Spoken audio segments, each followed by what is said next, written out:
સુરત નગર પ્રાથમિક શિક્ષણ સમિતિ સંચાલિત અમરોલીની સ્નેહરશ્મિ શાળા ક્રમાંક 285ના આચાર્ય સંજય પટેલને રાજ્ય સરકારે તાત્કાલિક અસરથી સસ્પેન્ડ કરવામાં આવ્યા છે।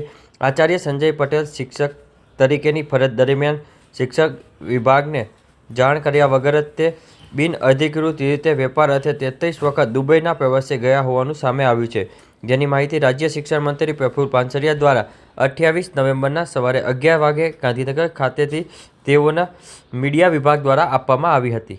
નમસ્તે। આજે સુરતમાં અને અન્ય વિસ્તારની અંદર જે શિક્ષકો વધુમાં વધુ રજા પાડી 3 મહિનાના 6 મહિનાની રજાઓ પાડીને વિદેશ જઈ ત્યાં જોબ કરે, ત્યાં બિઝનેસ કરે, આવા જૂજ ઉદાહરણો છે। લાખો શિક્ષકો ગુજરાતમાં છે। બધા જ લોકો બહુ સરસ રીતે પોતાનું કર્તવ્યને નિભાવી રહ્યા, પણ આખા સુરતની અંદર 2 શિક્ષકો આવા મળ્યા છે। એનો મિનિંગ એવો નથી કે દરેક શિક્ષકો આવા છે।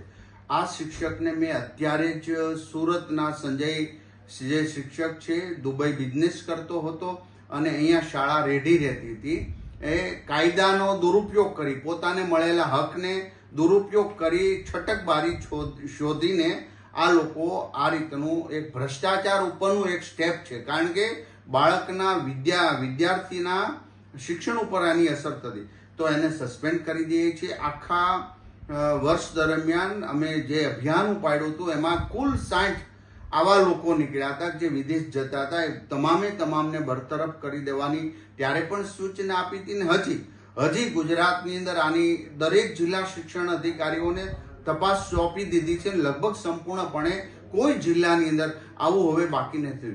ત્યારે જ્યારે ઘણીવાર એક શિક્ષક ભૂલ કરે તો હજારો શિક્ષકો પર એની અસર નહીં થવી જોઈએ, કારણ કે નાના ગામોમાં આ ગુરુજનો ખૂબ સારી મહેનત કરી રહ્યા છે, એમને પણ હું અભિનંદન આપું છું। અને આવો એકાલ દોકલ જે પોતાના સ્વાર્થ માટે તમામ વસ્તુ નેવે મૂકે છે, ગરીબ બાળકોના શિક્ષણ અને સારામાં સારા પગાર લઈને જો આવું કરતા હોય તો એને માફ કરી ન શકાય। અને જો એને રજાના પગાર લીધા હશે તો અમે એના પાસેથી વસૂલીશું।